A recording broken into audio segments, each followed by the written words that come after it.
The early morning sun streamed through the massive windows of JFK International Airport's Terminal 5, casting long shadows across the polished floors. It was just another busy Monday, with travelers rushing about, dragging their wheeled suitcases and clutching their boarding passes like lifelines. Among the crowd was a 12-year-old boy, his dark skin contrasting with a crisp white button-down shirt and navy blue slacks. He stood out not just because he was traveling alone, but because of the remarkable maturity he displayed. While other kids his age might have been glued to their phones or whining about being bored, this young man carried himself with quiet confidence, a well-worn copy of The Hobbit tucked under his arm. The gate agent couldn't help but smile as she checked his ticket. "First time flying alone?" she asked warmly, noticing his unaccompanied minor badge. The boy shook his head with a polite smile. "No, ma'am. I do this trip pretty often to visit my grandparents." His voice was clear and well-spoken, carrying none of the awkward mumbling typical of preteens. As he made his way down the jet bridge for the cross-country flight to Los Angeles, a flight attendant greeted him at the aircraft door. Her eyes lit up with recognition. "Oh, you must be our special passenger today," she said, checking her passenger list. "We've got you in first class, seat 3A, right by the window, just the way you like it." The boy thanked her and navigated the first-class cabin with familiar ease. It was clear this wasn't his first time in premium seating. He stored his backpack in the overhead bin, keeping only his book and a small notebook with him. As he settled into his plush leather seat, he couldn't help but admire the way the morning light painted the clouds outside his window in shades of pink and gold. The first-class cabin slowly filled with its usual mix of business travelers and well-heeled tourists. Most passengers were absorbed in their own worlds, tapping away on laptops, scrolling through phones, or already dozing off with eye masks in place. A few smiled at the young boy, clearly impressed by his composed demeanor. The flight attendants moved through the cabin with practiced efficiency, offering pre-departure beverages and hang-up jackets. One of them stopped to chat with the boy, asking if he'd like some orange juice. "Yes, please," he replied, earning an approving nod from a nearby passenger who had witnessed the exchange.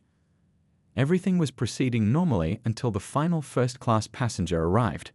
The click-clack of expensive heels announced her presence before she appeared.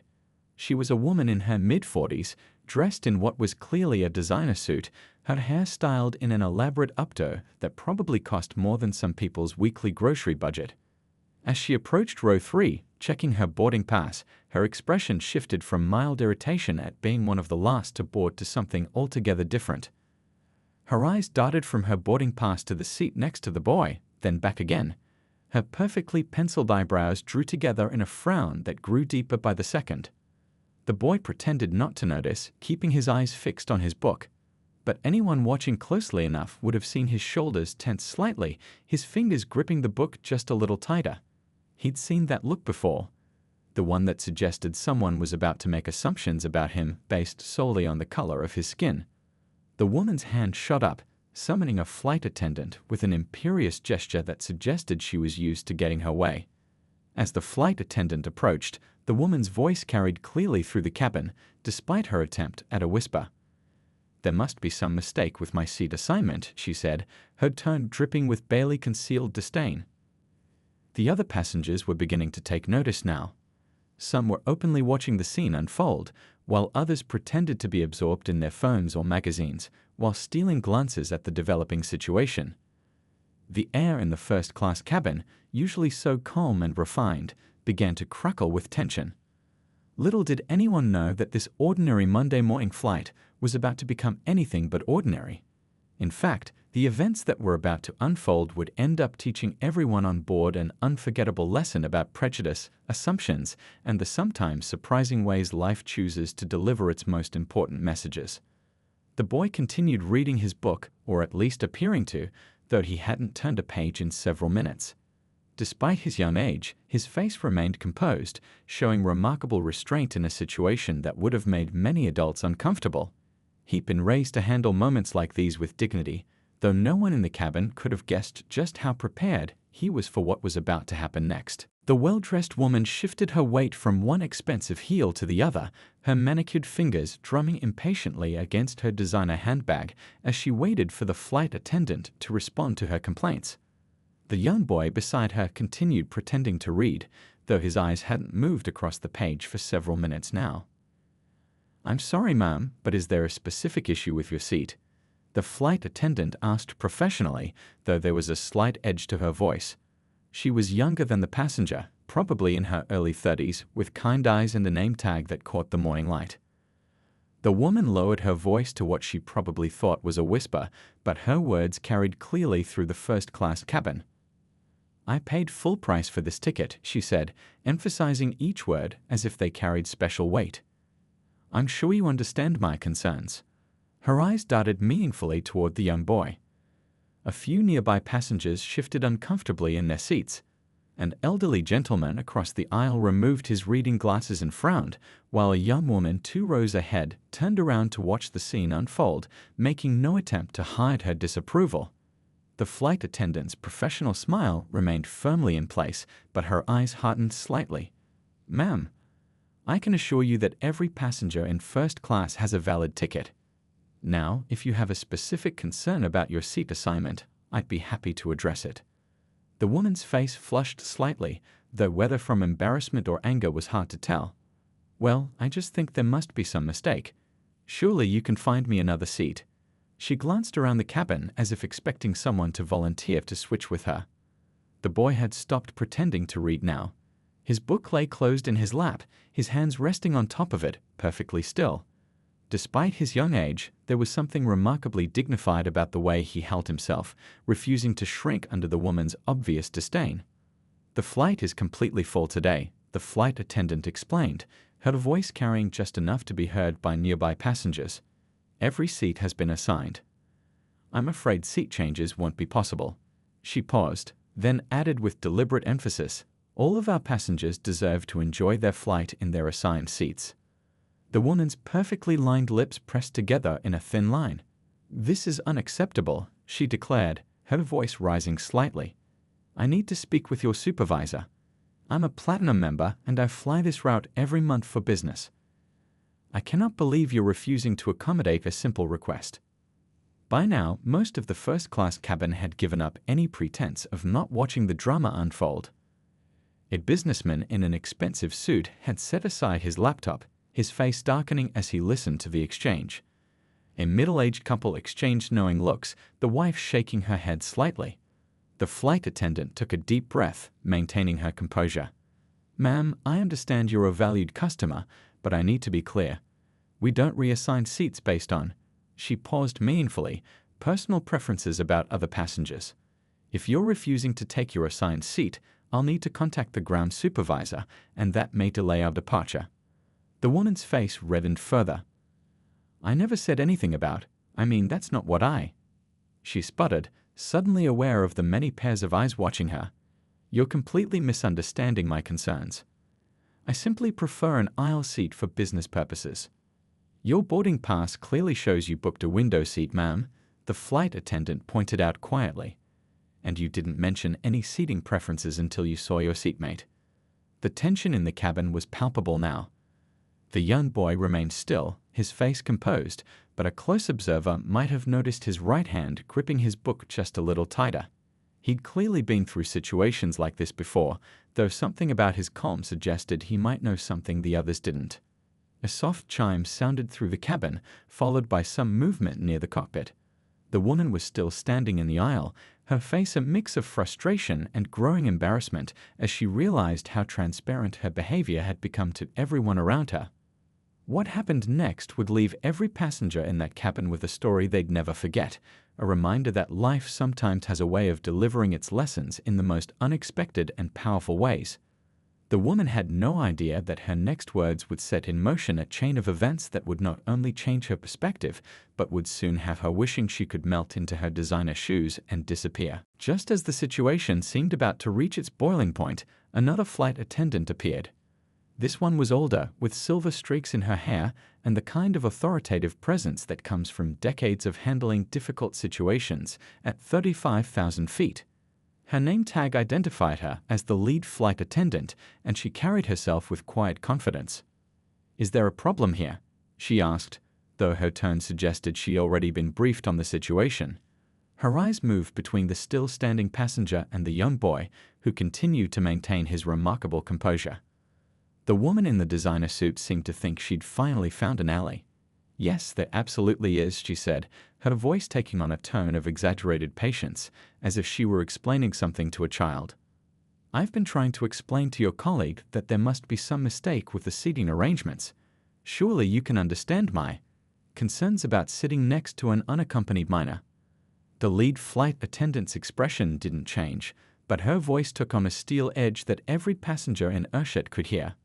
"Ma'am, I've been flying these skies for 27 years, and I can assure you that unaccompanied minors are some of our most well-behaved passengers.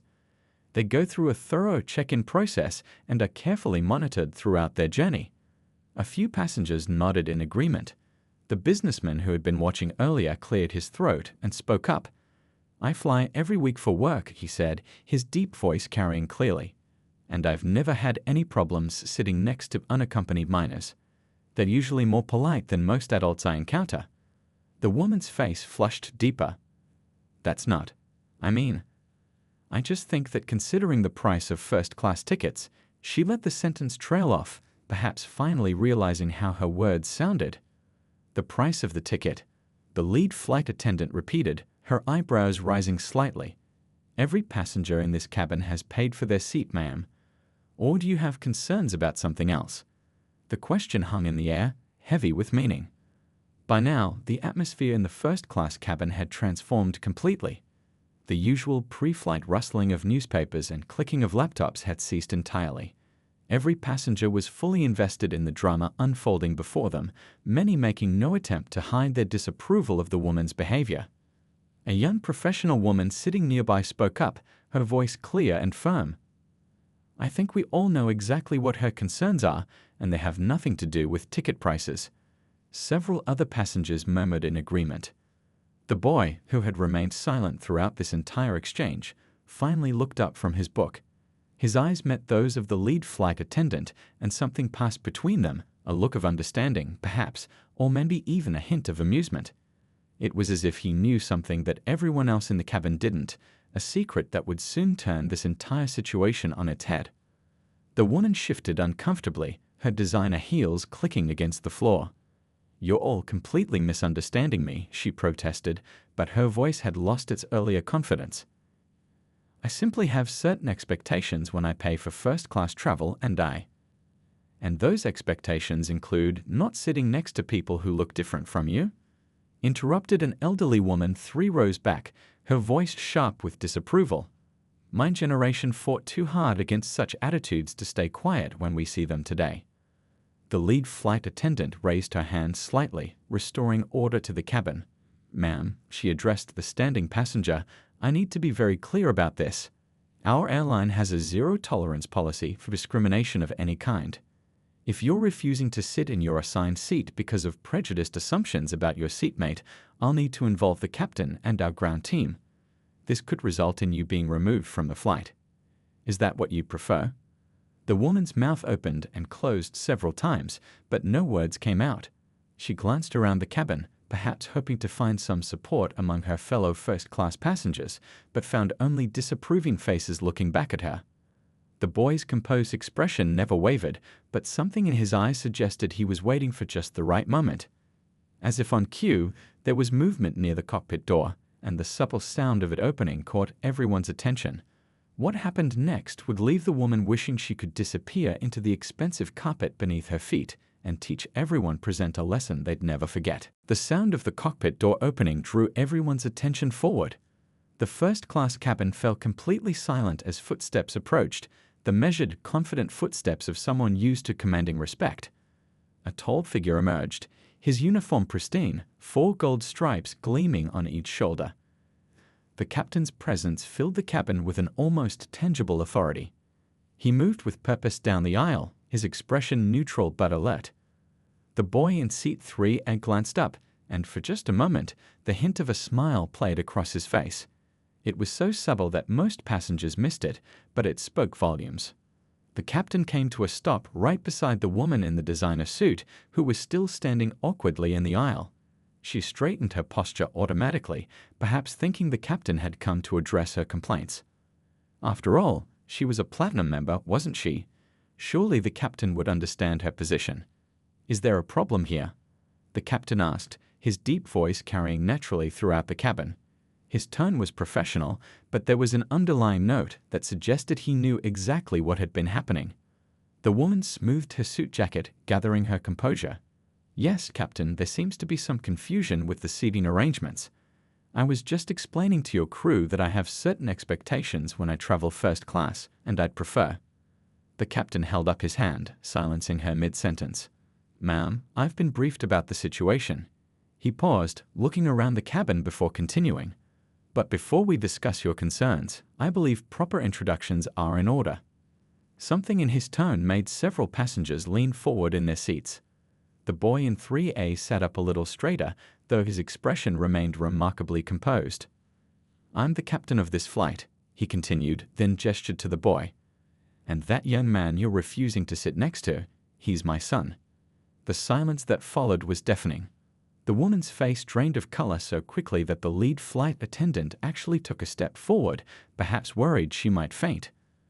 Around the cabin, passengers' reactions ranged from shocked gasps to satisfied smirks. One man in the back actually whispered, "Oh snap," loud enough for everyone to hear. The boy finally allowed himself a full smile, and now everyone could see it. The resemblance between father and son was unmistakable.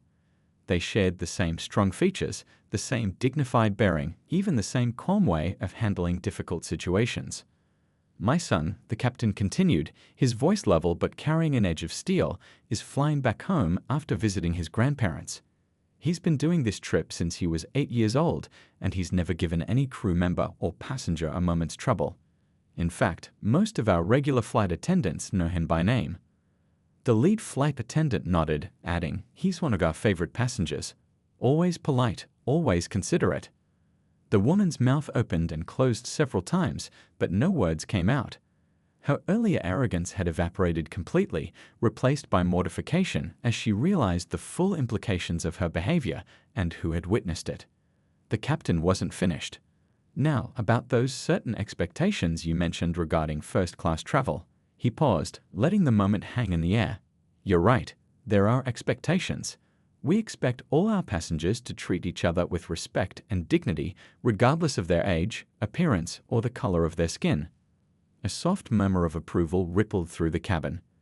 The elderly woman who had spoken up earlier nodded vigorously, while the businessman who had defended the boy earlier crossed his arms with satisfaction. I didn't mean," the woman stammered, but her protests sounded hollow even to her own ears. The truth of her prejudice had been laid bare for everyone to see, and there was no taking it back. The boy watched this all unfold with remarkable poise, his expression neither triumphant nor angry. If anything, he seemed almost sympathetic to the woman's embarrassment, showing a maturity far beyond his years. It was clear now where he had learned such composure. The captain carried himself with the exact same quiet dignity. As the situation reached its climax, no one in that first-class cabin could have predicted what would happen next, or how this already memorable flight would become even more extraordinary. The captain moved closer to his son, placing a gentle hand on his shoulder. The simple gesture spoke volumes about their relationship, and the contrast between this warm interaction and the cold prejudice displayed earlier wasn't lost on anyone in the cabin. "You know," the captain began, his voice carrying a thoughtful tone that made everyone lean in to listen, "I've been flying commercial aircraft for over 20 years. In that time, I've transported hundreds of thousands of passengers safely across the skies. Not once has any of them asked about the color of my skin while I was in the cockpit." He paused, letting his words sink in. The woman in the designer suit seemed to shrink further into herself with each word, her earlier self-importance completely deflated. "It's interesting, isn't it?" he continued, addressing the entire cabin now. "When you're up there," he gestured toward the cockpit, "people trust you with their lives without hesitation. They don't ask about your background or make assumptions about your capabilities.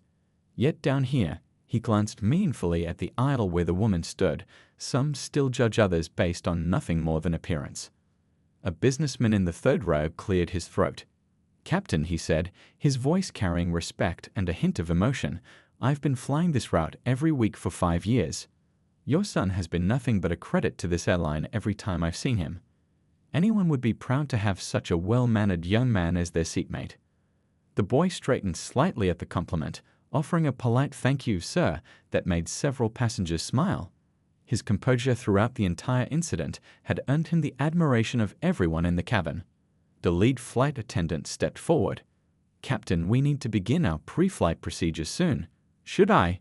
She glanced at the woman who was still standing awkwardly in the aisle, leaving the question unspoken. The woman finally found her voice, though it was barely above a whisper. I'm so sorry," she managed, her face flushed with shame. "I never meant to. I didn't realize." She stopped, seeming to understand that any explanation would only make things worse. The captain nodded, his expression stern but not unkind. "You know, in aviation we have a saying. The most dangerous thing a pilot can carry is a bad attitude. The same applies to passengers." He turned to address the entire cabin. "Every person who steps onto this aircraft deserves to be treated with respect, my son included." A quiet murmur of agreement rippled through the cabin. The elderly woman who had spoken up earlier dabbed at her eyes with a tissue, clearly moved by the captain's words. The woman glanced at her seat, then at the boy, clearly struggling with what to do next. The captain solved her dilemma for her. "Now you have two choices," he said, his tone professional but firm. "You can take your assigned seat and spend this flight reflecting on today's events, or you can choose to deplane, and our ground staff will help you book a different flight. The decision is yours, but it needs to be made now." The entire cabin held its breath, waiting for her response.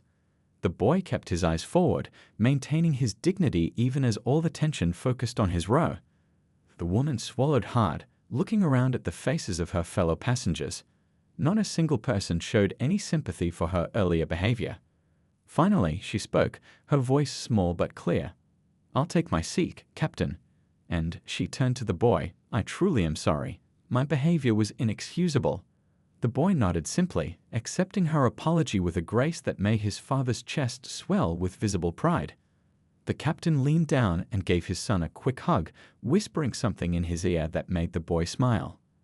As the captain turned to head back to the cockpit, he paused and added one final comment that would stay with everyone who heard it.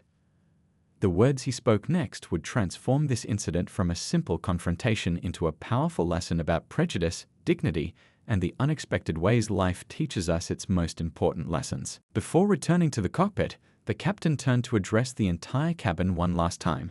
His voice was steady and clear, carrying the weight of someone who had thought deeply about what he was about to say. "You know, I've often wondered what my son learns from these flights," he began, his eyes scanning the cabin. "At first, I worried about letting him fly alone. Not because he couldn't handle it, he's always been remarkably mature for his age, but because I knew he might face moments exactly like this one." The woman in the designer suit stared at her hands folded in her lap, unable to meet anyone's eyes. Other passengers listened intently, many nodding in understanding. "But then I realized something important," the captain continued. "Every time he faces a situation like this with grace and dignity, he grows stronger. And maybe, just maybe, he helps others grow too." He paused, letting his words sink in. "Sometimes the best lessons in life come from our children." A young mother sitting in row 4 wiped a tear from her eye. The businessman who had spoken up earlier nodded firmly, his expression thoughtful. Even the flight attendants stood straighter, visibly moved by the captain's words. "Today," he went on, "my son showed everyone in this cabin what real strength looks like. It's not about power or status or how expensive your clothes are. It's about maintaining your dignity when others forget theirs. It's about responding to prejudice with grace." The boy looked up at his father, their eyes meeting in a moment of shared understanding. Despite his youth, he carried himself with the same quiet confidence as his father, a living example of everything the captain was describing. "Now, if you'll excuse me, I have a plane to fly," the captain said with a slight smile. "I trust everyone will have a peaceful and thoughtful flight." He gave his son's shoulder one final squeeze before heading back to the cockpit. As he walked away, something remarkable began to happen in the first-class cabin. The atmosphere, which had been thick with tension just moments before, began to shift. The elderly woman who had spoken up earlier caught the boy's eye and gave him a warm smile. "You must be very proud of your father," she said softly. The boy nodded. "I am," he replied simply. "He always says that how you treat others shows who you really are."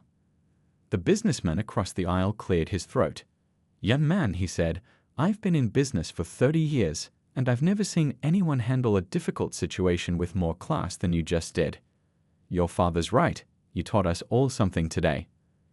Other passengers began to join in, offering quiet words of support and admiration. The woman in the designer suit remained silent, but her face showed she was processing everything that had happened. Her earlier arrogance had been replaced by what appeared to be genuine self-reflection.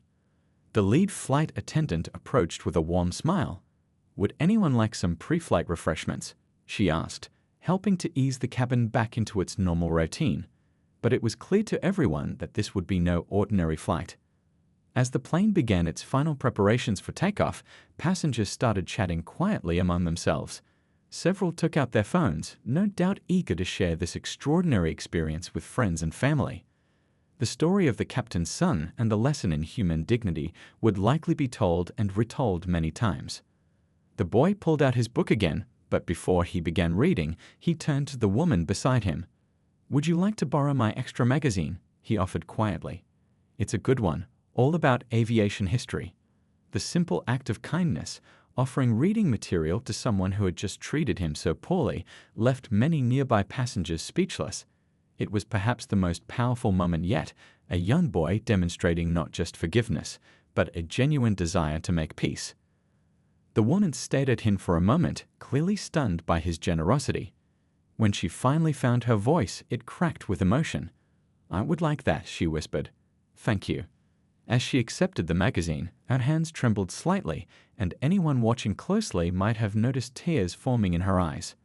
Just then, the captain's voice came over the intercom, strong and professional, beginning the standard pre-flight announcements. But to everyone in the first-class cabin, his voice carried an extra weight of authority and wisdom. They had just witnessed something extraordinary. A father and son turning an ugly moment of prejudice into a powerful lesson about dignity, strength, and the capacity for human growth. The 6-hour flight from New York to Los Angeles passed in a way that none of the passengers in first class would ever forget. As the plane cruised at 35,000 feet, something remarkable happened among those who had witnessed the morning's events.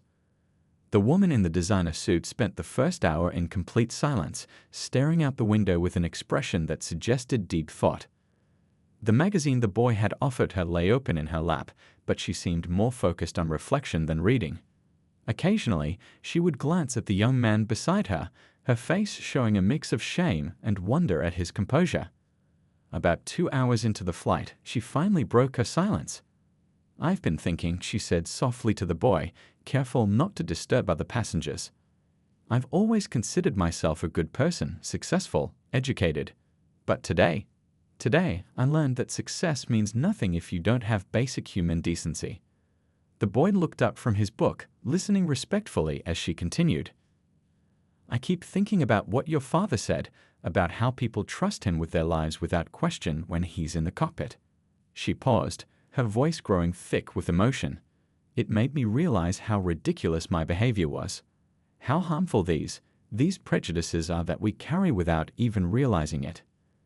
Other passengers pretended not to listen, but many were clearly moved by her words.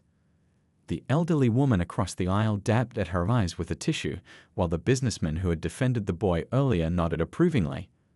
As the flight progressed, something extraordinary began to unfold in the first-class cabin. Passengers who would normally have remained isolated behind headphones or laptops started engaging in meaningful conversations. The incident had broken down the usual barriers that keep strangers apart during flights. The young professional woman from row 2 shared stories about her own experiences with prejudice in the corporate world. The elderly couple talked about the changes they'd seen in society over their lifetime, both good and bad.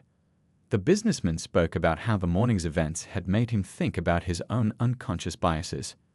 Throughout it all, the boy remained an anchor of dignity and wisdom beyond his years. He listened more than he spoke, but when he did share his thoughts, they carried the kind of simple truth that often comes from young minds unclouded by adult prejudices. "My dad always says that planes don't care what color the pilot is," he said at one point. They just care if you know how to fly them right. He says people should be the same way. When the flight attendants came through with the meal service, they noticed something unusual. Instead of the typical quiet efficiency of first-class service, there was a warmth in the cabin, a sense of community that had formed among the passengers. Even the woman in the designer suit had transformed from someone demanding special treatment to a person showing genuine humility and gratitude. As the plane began its descent into Los Angeles, the captain's voice came over the intercom again. His standard landing announcements were professional as always, but everyone in first class could hear the pride in his voice when he added, "And a special thank you to our passengers today. Sometimes the most important journeys we take aren't measured in miles." The woman turned to the boy one final time. "I know this might sound strange," she said, "but I'm actually grateful for what happened today. Not proud of my behavior, certainly, but grateful for the lesson." She paused, choosing her words carefully. "You and your father showed me that true class has nothing to do with where you sit on a plane." As the aircraft touched down in Los Angeles, passengers began gathering their belongings, but there was none of the usual rush to be first off the plane. Instead, there was a sense that something special was ending, a shared experience that had changed them all in some small but significant way. The story of what happened on that flight didn't end at the airport. Passengers shared their experience on social media, and soon it went viral. Airlines used it in their training programs about handling discrimination. Schools incorporated it into their discussions about prejudice and dignity. But perhaps the most lasting impact was on the individuals who were there. The woman in the designer suit later wrote a heartfelt letter to the airline, not to complain but to praise the captain and his son for teaching her an unforgettable lesson about judgment, dignity, and the power of responding to prejudice with grace. As for the boy, he continued his regular flights between his parents' homes, carrying himself with the same quiet dignity that had so impressed everyone that day. His father's words about strength and grace became a story he would share with his own children years later, a reminder that sometimes the most powerful response to prejudice is showing people a better way to be.